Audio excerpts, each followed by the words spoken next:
10 miljoen liter word per jaar van die ikoniese wynhandelsmerk gemaak. Honderde wyne word reg deur die jaar geproe om die versnit wat steeds sin sou bevat te vervaardig.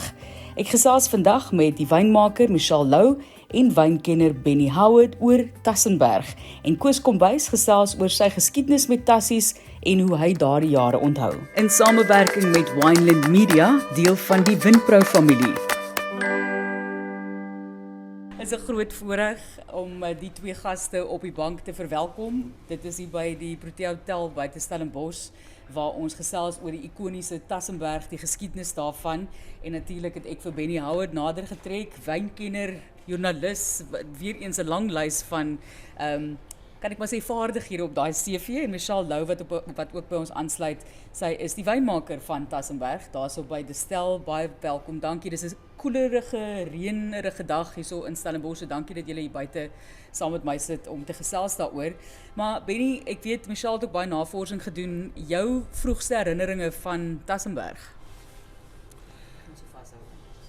Dankie Martelies dat jy vir ons op so 'n koue dag vir 'n lekker glasie Tassenberg hier aanbied. Dit is inderdaad die beste ding om te doen.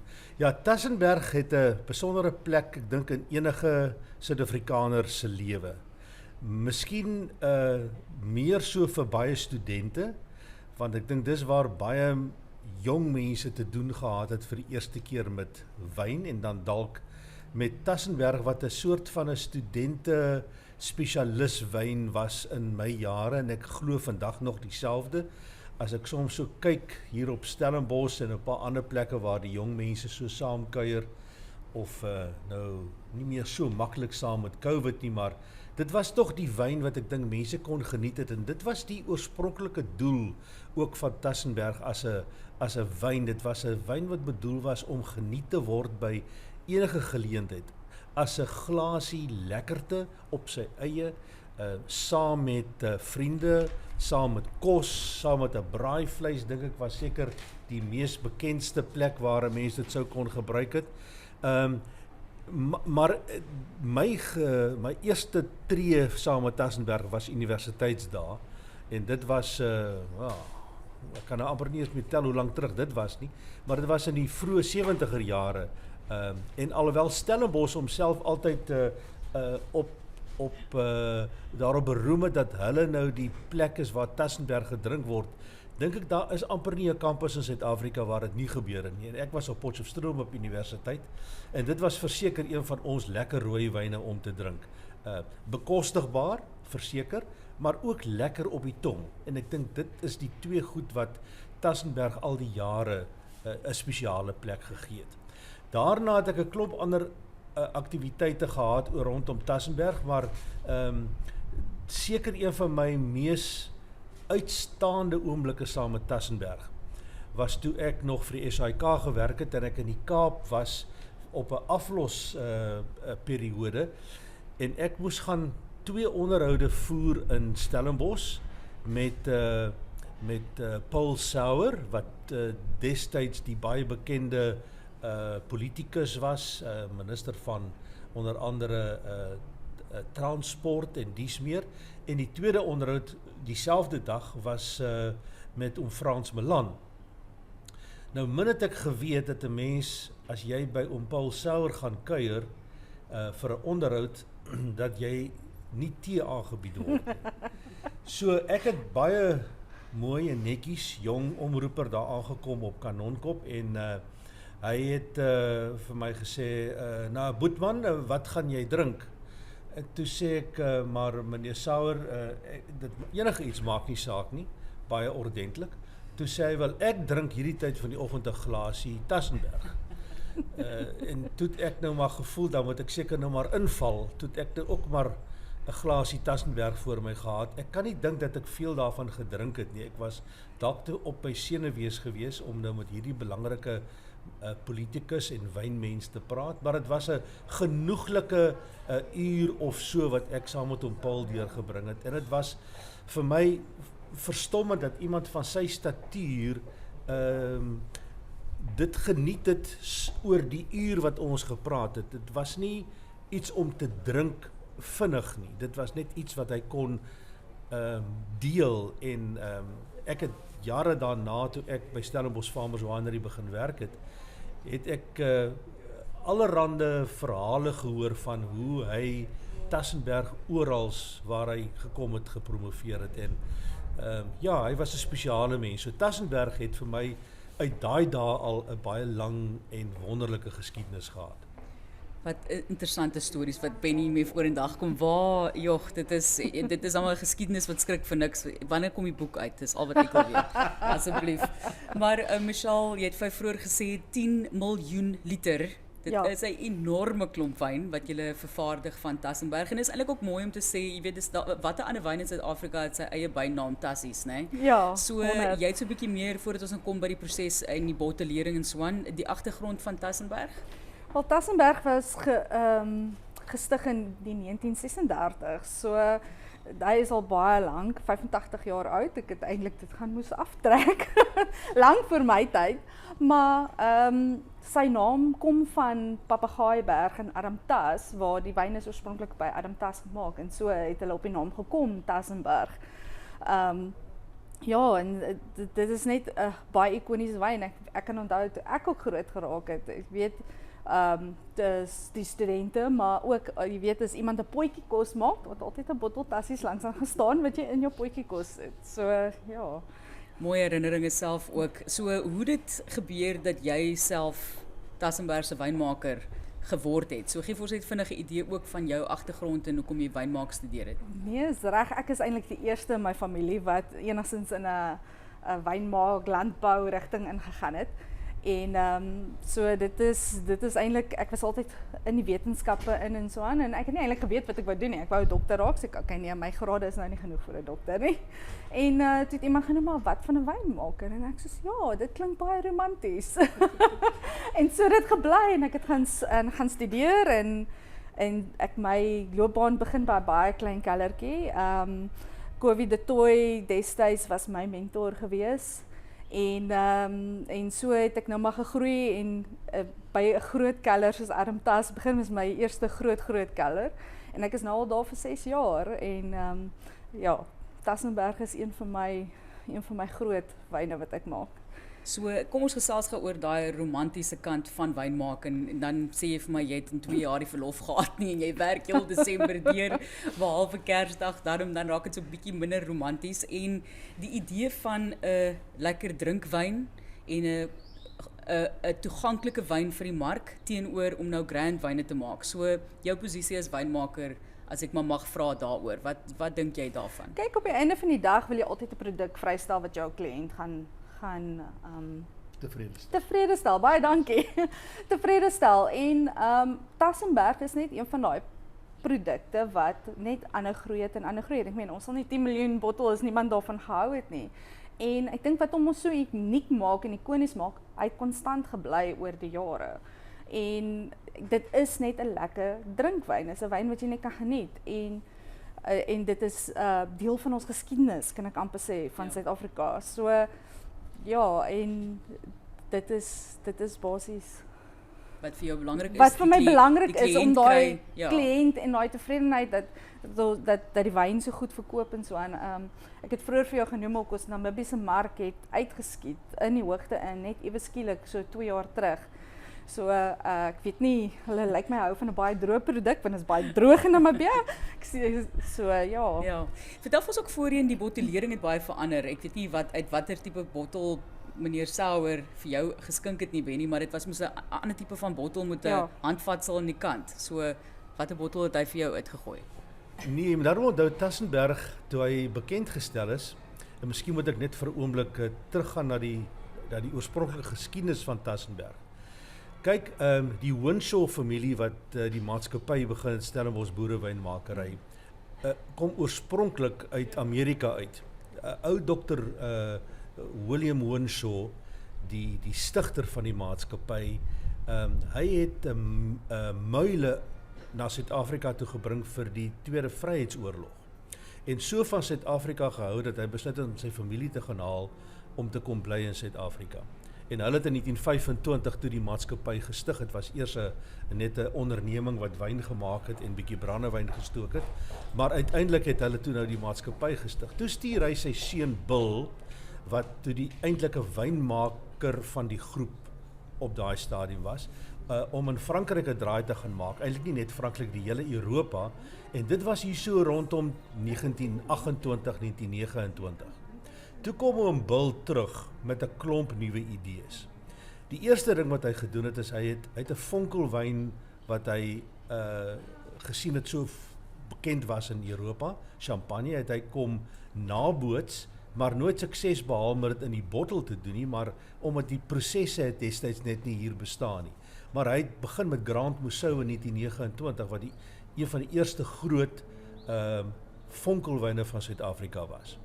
En met sy reise het hy ook in Bordeaux aangekom, en toe het hy in 1932 'n Chateau Libertas bekendgestel as 'n versnit rooi wyn, wat op daai stadium maar bestaan het uit Cabernet Sauvignon en Cinsault, en 'n bietjie iets van alles van die ander druifsoorte wat ons gekweek het op daai stadium, want daar was nie eintlik veel meer as dit op die mark om van rooi wyn te maak nie.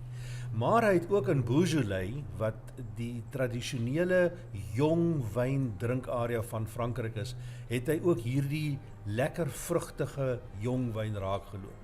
En dit het hom geïnspireer om ook 'n wyn te maak van veral Cinsault druiwe, wat een van ons lekker drinkbare ligte rooiwyne kan maak, want jy kry groot volume teen 'n bekostigbare prys, selfs in daardie jare. Geen hout, het was nie nodig om dit in hout te sit nie, dit was bedoel om 'n algemene drinkwyn te wees. Soos die Chiantis van Italië byvoorbeeld. En dis hoe dit in 1936 het dit gebeur. En daarmee saam was sy 4de produk wat hy bekend gestel het, La Gratitude, wat 'n droë witwyn was, amper op dieselfde basis as Tassenberg, 'n maklik drinkbare jong vrugtige wyn. Terug na die bottel toe.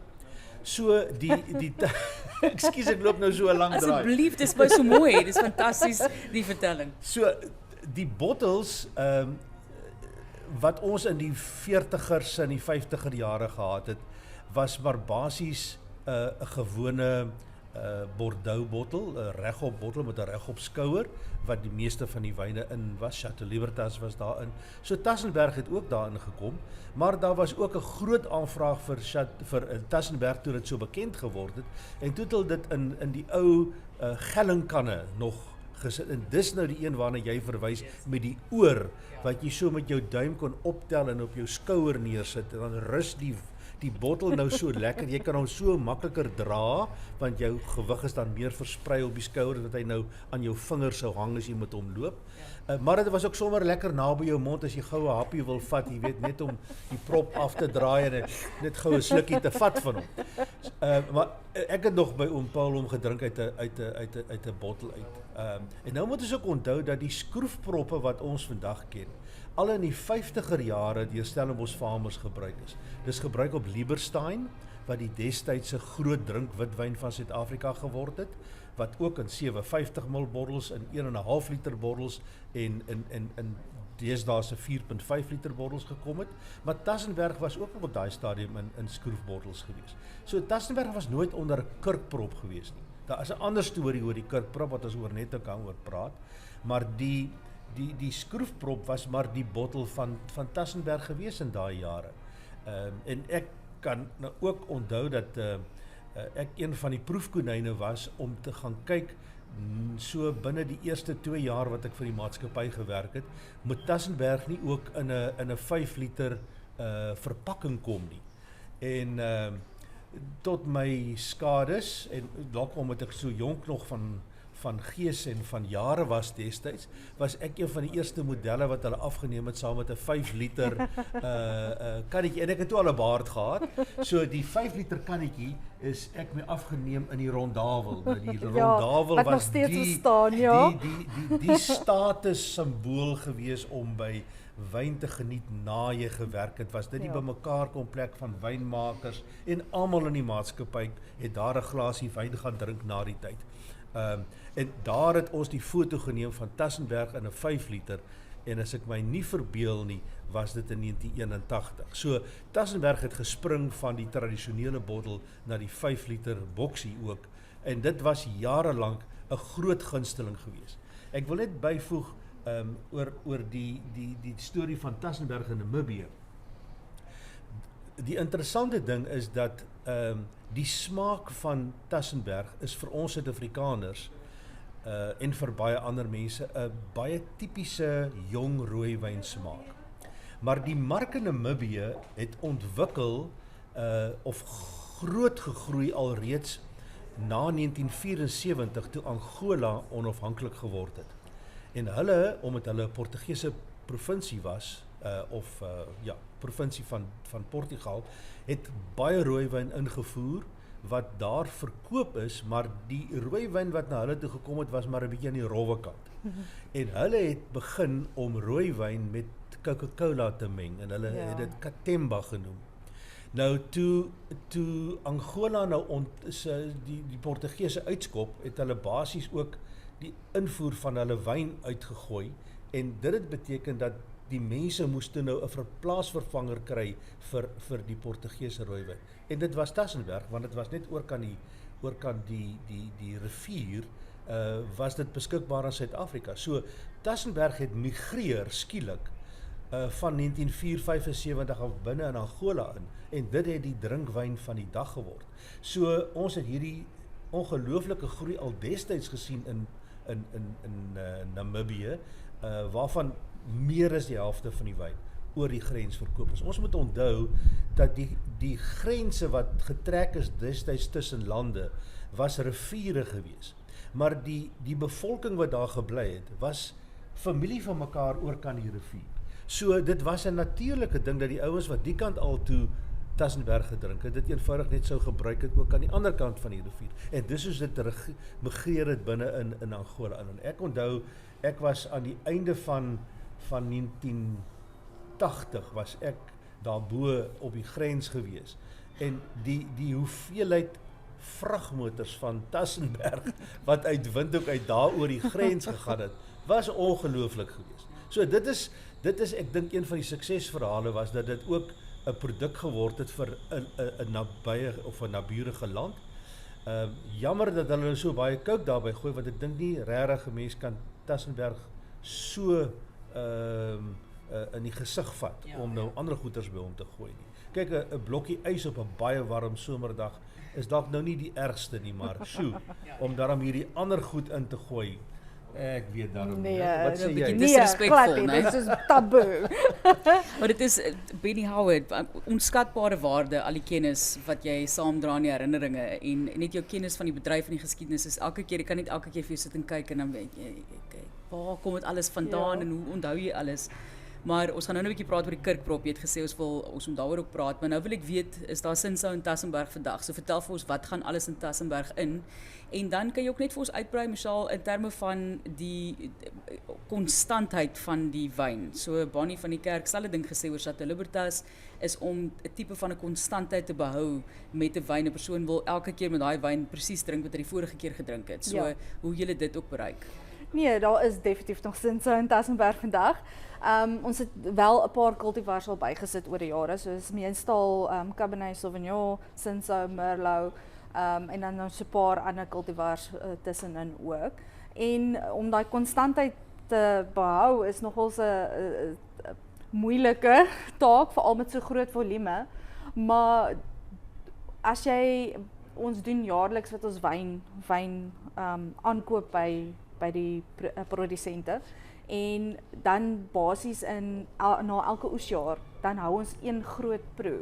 En dit is waar jy al jou produsente, jou eie interne wyne wat jy produseer het, proe. En jy gaan proe vir daai konstante, hoe kan ek sê, daai uniformheid vir daai versnit. Ja. Waar kom die druiwe alles vandaan? Van watter Dit produsente? kom reg oor die Wes-Kaap, Wellington, Stellenbosch, Parel. So ons kry reg oor die land druiwe vir Tassenberg. En die toekoms van Tassenberg, dink jy gaan altyd konstant bly? Kyk, ek het vir jou genoem ook vroeër, mense moet bietjie luister na die einde van die potgooi ook gaan Koos Kombuis bietjie praat oor sy ervaring van Tassenberg en hoe Tassenberg sy lewe letterlik gered het, sê hy so. En die feit dat mense baie keer ook 'n wyn ontgroei, so jy het dit dalk gedrink as student, daai tipe van ding, nou drink jy minder daarvan, maar nog altyd 10 miljoen liter, Ja. dit is regtig astronomiese hoeveelheid, maar net vir ons daai perspektief ook gee. Ja, Tassenberg is een van daai ikoniese wyne, is deel van ons geskiedenis. En ek dink dit dra baie toe daarbey en jy sal sien die etiket het ook nie juist veel verander oor die jare nie. En so die mense ken die handelsmerk en omdat dit so goeie wyn bly en juist omdat ons daai produk probeer uniform hou reg oor die jare, dink ek dit sal bly aanhou groei. Soos ek vroeër genoem het, Namibië groei teen eksponensiële pas, ja, en dit is net een van daai wyne wat by jou bly, so Chateau Libertas is deel van ons geskiedenis. En die belang, as jy kan uitbrei ook Benny en aansluit by haar, die belang van hierdie wyn in Suid-Afrika. Ek wil daarom net sê, ons moet daarom ons bemarkingsmense geluk wens dat hulle nie te veel gepeter het met die etiket van Tassenberg nie. Ja. Jy weet hulle sê as jy 'n nuwe produk, liewer 'n bemarkingsbestuurder aanstel vir 'n wyn, is die eerste ding wat hulle probeer doen om aan die etiket te verander. En dankie tog dat die mense wat die beheer het oor sulke besluite tog vasgebyt het en gesê het, nee, hierdie ikoniese handelsmerk moet lyk soos hy gelyk het. Selfs met Chateau Libertas. Ja. Dis ook waar met 'n klomp ander produkte van ons in Suid-Afrika. 'n Mens moet soms in pas bly met moderne goed, maar ek dink ook soms moet 'n mens na die waarde gaan kyk van 'n produk wat oor soveel jare homself gevestig het. En daar's talle voorbeelde waar daar aan etikette gepeter is en wat dit tot die groot nadeel van die produk gelei het. Maar terug na die produk. Ek dink 'n mens ontgroei sekerlik sekere smake. Maar dit is ook so dat 'n mens uiteindelik weer terugkom na daai smake toe. Ek het oor al die jare dikwels gesien mense wat Tassenberg gedrink het toe hulle jonk was, toe verskuif het na ander handelsmerke en dan na 'n klompie jare amper soos wat 'n mens kan sê wat jy meer bevryding raak oor etikette en oor prysstrukture en dies meer terugkom na die produk toe en dit dan weer herontdek.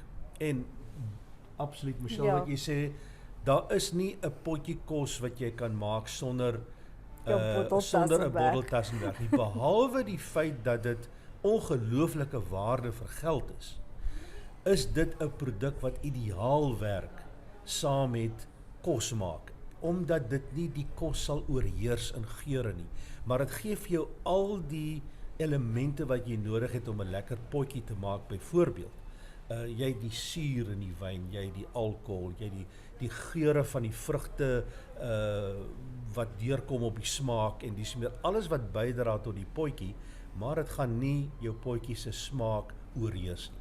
Jy het my nou so lus gepraat, ek gaan hier na 'n boks Tassenberg koop, die naweek maak ek 'n pot met daai wyn. Nou ek weet jy's nie 'n groot hoendervleiseter nie, Martelies, jy is mos nou eintlik 'n rooi vleiseter, of so hoor ons maar van jou oor die radio en op sulke plekke, en jy kom daarom nou uit 'n familie ook, ek bedoel, Matie, jou pa het ek baie goed geken en hy het meer vleispotte gemaak as hoenderpotte, maar ek kan nou vir jou sê, ek het 'n buurvrou gehad, wat gespesialiseer het om hoender in rooiwyn te maak, Kakaveur. En sy het soos ingeglo, soos in die Bybel, dat dit is die beste wyn om Kakaveur mee te maak. En ek het by haar dit baie geëet.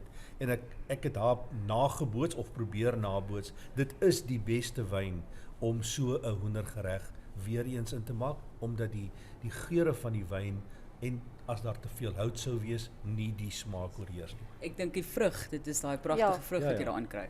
En dis ook om ook sê, dit is die universele ding dat jy daai 360 grade draai maak. Jy dalk die wyn vergeet, maar nou stadig gaan kom jy weer terug na die wyn toe. En ek het dit al in baie plekke gesien. Daar's 'n vriend van my in Humansdorp wat geglo het dat die enigste manier om 'n baie lekker springbok ribbetjie te braai is om hom te marineer in Tassenberg en om dan vir 'n dag te laat winddroog hang buitekant onder die stoep. En ek kan nou vir jou sê, ek het nog nooit weer daarna springbok ribbetjie geëet, soos wat hy dit gemaak het. Bietjie knoffel wat bykom, maar die rooiwyn en dit hy lê vir 2 of 3 dae in die rooiwyn, maak die vleis mooi sag en dan braai hy soos 'n koning. Wanneer gaan jy daai kookboek vir ons saamstel asseblief? Soveel Jy lekker gee nou vir idees. my goeie idees ook. Oh, my mond water. Maar kom ons kom terug na wat maak 'n ikoniese handelsmerk? Ek dink dit is die ou gesegde van as ek vir jou vertel dis iets waarvan ek hou en dis lekker en dis goed en dis So mooi waar. en wat ook al, dit is hierdie verspreiding van mens tot mens. Dr. Anton Rupert het altyd gesê, in hierdie omstandigheid is 1 + 1, ek vertel vir jou, is nooit gelyk aan 2 nie, is gelyk aan 11. Want teen die tyd wanneer ons 2 dit vir ander mense vertel het, weet 11 mense daarvan. En dis daardie proses wat ek dink vir Tassenberg gemaak het wat hy is. En dis vir my interessant hoe hierdie periodieke styging en daling kom in wat mense van hou en dan skielik iets herontdek. Maar daarmee saam, geluk aan Michelle en die span, dat die kwaliteit het dieselfde gebly. Dalk het die smake effens verander as ons nou die ou drinkers neem teenoor die vandagse drinkers, gaan hulle dalk sê die ou Tassenberg was dalk 'n bietjie soeter, want meer sin sou gee vir jou 'n soeter gevoel in jou mond. Dis nie waar dat dit suiker is nie, maar die cultivar sin sou het 'n meer soeter smaak aan hom op sy eie, en daar was baie meer sin sou in Tassenberg vroeër jare. Maar dis hierdie absolute konsekwente smaak. Jy weet wat jy koop, is wat jy gister gekoop het, of laasweek, of die vorige jaar. En daarmee saam, soos ek sê, die prys daarvan maak dit so bekostigbaar, dat 'n mens letterlik elke dag 'n glasie Tassenberg kan drink, as 'n mens nou 'n wyndrinker is. En dit is die uniekheid van 'n produk soos daardie. Hy het gehou by sy wortels, en dit is die beste vir enige produk. So mooi gestel. Michelle, wie wil hom aansluit? Ja, nee, verseker. Dit is een van daai produkte wat, soos Benny gesê het, jy weet wat jy kry vandag, kry jy môre, kry jy oor 10 jaar. Jy kry dieselfde produk en ja. Ek dink baie moeiliker is wat mense dink dit is. So wel gedaan by palet, wat jy moet gaan sit en proe en seker maak dit hierdie selfe geurprofiel. Ja, nee, verseker. Ek wil hê Michelle moet 'n bietjie praat oor die seleksieproses van die wyn wat uiteindelik in die versnit ingaan. Want ek dink nie altyd die gewone wyndrinker weet hoeveel werk, ek soek nou die mooi woord vir effort. Dis meer as moeite vir my. Dis regtig waar ekstra tyd en energie wat ingaan om die versnyding van so 'n wyn moontlik te maak. So ja, verseker. Ons proe letterlik tussen 70 en 100 wyne. 70 en 100. Tussen 70 en 100 wyne, en dit is gewoonlik alles op een dag. So ja, jy vat 'n breek tussenin want jou palet kan moeg raak. Maar as jy nou jou wyne geselekteer het, dan sal jy nou eintlik basies jou versnitte opmaak. En as jy nie gelukkig is met die versnitte, jy het altyd jou vorige oesjaar ook daar om mee te vergelyk, en dit is baie belangrik om te doen om daai konstante kwaliteit te kry. Maar as jy nie gelukkig is met die versnit nie, jy het altyd 'n groot verskeidenheid van wyne wat nog wel is, dan begin jy weer van voor af, dan proe jy weer deur alles. So, dit het al baie keer gebeur dat jy nie alles in een dag kan doen nie, en is jy glad nie gelukkig met daai wyne wat jy gesien het nie, dan vra jy nog so 70 tot 100 wyne aan om daai versnit weer te proe en weer te maak. So gaan jy aan tot jy nou tevrede is met daai versnit, en dit is wat jy wil hê. Ek dink almal moet nou met baie groter waardering na bottel Tassenberg kyk. Vaderland, ja, almal sê altyd vir my, ek moet net dit by sê, dit is die lekkerste deel van jou werk om daai wyn te proe. sê vir hulle ja, dit is, maar dit het sy nadele ook. Want as jy so 7:00 die oggend nog tandepasta in jou mond het, is dit nie so romanties soos wat jy dink nie. Maar nou moet 'n mens ook sê dat jy maak nie die versnit eenmaal op vir die res van die jaar nie. Nee. Dis 'n aanhoudende proses. En ek onthou toe ek nog deel was van die panele by Stellenbosch Farmers waar ons gevra is om na die wyne, na die stelle wyne te kom kyk en te proe en ons opinie te gee. Destyds was Ronnie Melk en Duimpie Bailey was ons leermeesters gewees hoe om na wyne te kyk om sulke versnitte bymekaar te sit. Maar dit word elke hoeveel maande word dit in elk geval gedoen.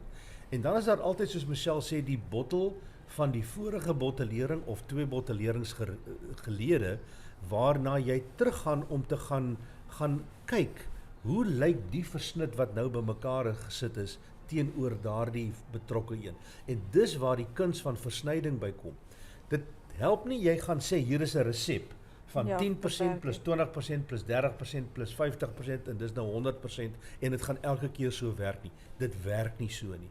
En ek dink 'n groot pluimpie vir wynmakers om 'n versnit bymekaar te sit wat jaar na jaar, onthou dis 'n geen oesjaar wyn. So dis nie 'n wyn wat verlede jaar se oesjaar gaan anders lyk as verjaar se nou nie. Die konsep is juis of die wenresep is juis dat dit nie 'n oesjaar op het nie, maar dieselfde gaan proe oor daai periode van 12 maande waarin jy sou versnyding. En nou moet jy onthou die moeilike ding is jy werk nie net met jong wyn nie, jy werk ook met wyn van die vorige oesjaar. So jy moet die balans hou tussen 'n bietjie wyn van die vorige jaar en van die nuwe wyn, want die nuwe wyn op sy eie is te sterk, is te oordonderend. Jy moet hierdie balans kan handhaaf om die smaak van Tassenberg daar te stel. Sjoe. Sterkte Michelle. Dankie. Kry jy jammer oor die proses. So, wat hulle sê, wynmakers werk net gedurende die Parstyd, is nie regtig waar Nee, glad nie. Hierdie is 'n ander job. Baie respek gehad, hernieude respek. Net voordat ons afsluit ook van jou kant af, jy wou iets gesê het oor Kirk. Voor ons oor die Kirk praat, wil ek net gou iets sê oor 'n periode in die geskiedenis van Tassenberg waaroor daar baie geskryf en gepraat en geredeneer en daar lank, ja, wat sal ek sê, gelukkig was ons nog nie op sosiale media toe nie, gepraat is, die dae toe ons 'n tekort aan rooiwyn in Suid-Afrika gehad het. Ja. En wat daar wyn ingevoer is van Argentinië, wat deel geword het van die versnit vir so 'n periode van 2 jaar. Nou, wat ek gesê het oor die kuns van versnyding, ons het baie blinde proewe gedoen met verbruikers van die Tassenberg wat net Suid-Afrikaanse wyn ingehaat het en die Tassenberg wat 10 of 15% of 20% van Argentynse wyn ingehaat het. En as ek nou vir jou sê dat daar 1% van die proeërs was wat dit kon identifiseer dat hier is nie net Suid-Afrikaanse wyn in hierdie versnit nie, dan is dit baie. Dit het net gewys hoe slim die wynmakers was om die rooi wyn wat ingekom het, wel, eerstens om die rooi wyn te selekteer in Argentinië wat sou pas by die styl van Tassenberg, maar dan om dit te versny dat dit nie die verbruiker se tong sou vreemd laat voel vir die wyn nie. En ek dink dit is een van daardie verhale van Tassenberg wat gekom het en gegaan het en daar was baie ongelukkigheid van 'n klomp mense daaroor, maar dit was die oorlewing van die handelsmerk wat ter sprake was op daardie stadium, maar komplimente aan die wynmaakspan wat dit destyds so kon hanteer het, dat ons met liefde Tassenberg kon drink sonder om te sê dit proe anders. So ek weet nie jy iets daaroor wil sê, ek sien jy skud jou kop hier langs. Ja, nee, verseker, dit is nogals 'n pluimpie vir daai wynmakers ook gewees. So dit was so 'n paar jaar, ek kan nie onthou wat se jaar die eerste keer was nie. Ons het so 2 of 3 jaar terug het ons ook 'n wyntekort gehad wat ons dit weer moes doen en ek moet sê as mense dit nie reg doen nie, dan verloor jy jou handelsmerk. So Was dit Ja. weens die droogte daai tyd of dit was dit 'n weens ander die rede? droogte so 'n paar jaar terug het ons ongelukkige wyntekort gehad, spesifiek rooi wyn, witwyn, ja. So interessant. Jou kerk. Die kerk van Tassenberg. Onder in die tabernakel by die stel lê daar 'n klompie bottels wat in 1969 destyds deur Ronnie Melkele en die span onder 'n kurkprop gebottel is. Die idee daar agter was tweeledig. Een was om te sien wat gebeur met Tassenberg as hy gebêre word. Want Tassenberg is nie eintlik 'n wyn wat jy in jou kelder gaan sit en 10 jaar later drink nie. Dis 'n wyn wat jy nou gaan koop en jy gaan hom nou drink of oor 'n week of wat ook al die geval mag wees. So die een was om te kyk wat gebeur met Tassenberg as hy lê in 'n kelder. Die tweede was om 'n idee te kry wat sal die verbruiker sê as Tassenberg onder 'n kurk is. Want onthou kurke was skaars destyds, né? Ons praat nou van die 60er en die 70er jare wat kurk nie regtig 'n groot rol in Suid-Afrika gespeel het nie, want ons het nie soveel wyne gehad wat onder kurkproppe verseël is nie. En die navorsing wat hulle gedoen het nommer 1 gebleik dat ja, Tassenberg kan verouder, daar gaan niks verkeerd gaan as jy hom vir 'n paar jaar bære nie. En in die tweede plek was dit destyds nie die regte tyd om Tassenberg onder kurk te sit nie. En ek dink dit het toegewys moenie verander aan iets as dit 'n suksesresep is nie. So, klompie van die bottels het toe nou in die tabernakel agtergebly. En ek was baie bevoorreg op my baie goeie vriend Duimpie Bailey se verjaarsdag wat die 12de Oktober was, het ons 'n proe gedoen in die tabernakel. En in sy herinnering, want Duimpie is vroeër verjaar oorlede, het ons toe nou 'n reeks wyne oopgemaak wat gewys het wat was die tradisie en die geskiedenis van ons wyne. En ons het een van hierdie wyne wat onder kurk geplaas was, het ons oopgemaak en dit was een van die sukseswyne van die dag. Mense kon nie glo nie. Nou Michelle werk uit 1969 tot 2021. Hoeveel jaar se wyn is dit wat ons nou van praat, jy weet? 50 jaar plus, 60 jaar eintlik. Ja. So dit was nog in 'n perfekte toestand. Dit was anders want dit het nou 'n verouderingskarakter aangeneem, maar die inherente vrug van Sinsou was nog steeds daar en die wyn het nie uitmekaar geval nie. Is daar enigstens hout op Tassenberg? Nee, So dat is so kan verouder. Daar was Nee, nooit glad hout nie. daarby nie. En dit is 'n ander storie vir 'n ander dag om te praat oor wat is die effek van hout op wyn of nie. So dis nommer 1 is die situasie rondom die veroudering. Toe in 1986 toe is Tassenberg 50 jaar oud. Toe besluit die spanne bemarking en die wynmaakspanne, kom ons bemark 'n klompie Tassenberg onder 'n kurkprop. En ons sit die etiket Tassenberg op, want hierdie gekurkte wyn wat in die tabernakel lê, het nie 'n etiket op nie. Maar ons wat daarmee gewerk het al die jare, ons weet waar lê dit en wat dit is. So toe in 1986, toe produseer hulle, ek kan nie onthou meer hoeveel bottels nie, maar dis is 'n spesiale uitgawe is dit verkoop, was 'n 6-pak wat jy kon koop en dit het 6 bottels van Tassenberg onder 'n kurkprop weer gehad. Ek het een van die bottels wat ek by my het, want ons kon nie 'n bottel opspoor op hierdie stadium nog in die tabernakel nie, maar ons soek nog daarna. Ek het een van die bottels wat ek nog by my oor het van wat ek gekoop het. Ek het destyds dink ek 10 kiste gekoop en dit so oor die jare geproe om te kyk wat gebeur dan nou met Tassenberg as hy onder die prop lê en hy word 'n bietjie ouder. Oopgemaak en ons het gedink, "Sjoe, die wyn wat dus nou 35 jaar oud is, lyk nog steeds fantasties." Anders is die 69 ene, maar ons moet onthou die versnit het dalk 'n bietjie verander. Maar dit was nog steeds baie drinkbaar. So die goeie nuus is as 'n mens 'n bottel Tassenberg gekoop het en hy staan agter in jou kas en jy kom hom eers 'n jaar later agter, dan gaan dit niks fout wees met die wyn nie. Hy het die potensiaal om wel 'n bietjie te verouder in die bottel. Maar dis nie die rede hoekom hy gemaak is. Ja, snaaks genoeg jy noem van daai 52 jaar oud was, ek het met my navorsing, ek het vir Martelies 'n bietjie vroeër gewys, dat ek eintlik op 'n advertensie afgekom wat hulle geplaas het in daai tyd vir Tassenberg.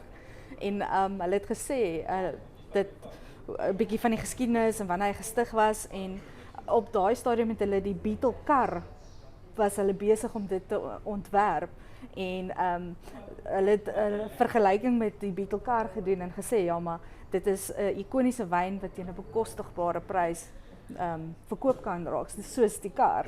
En so dit was nogals vir my baie interessant om te vind.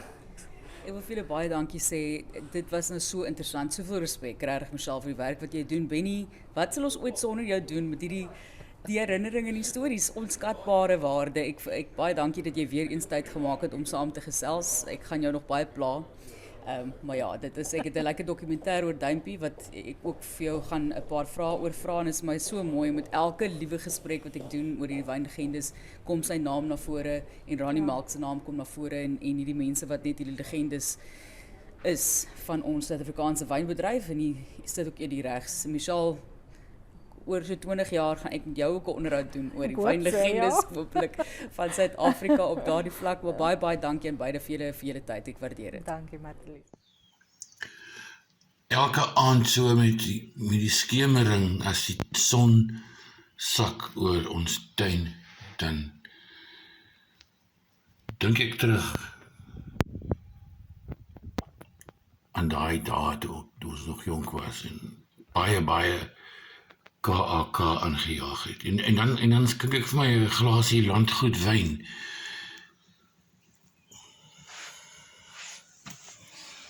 En ek vat 'n slukkie.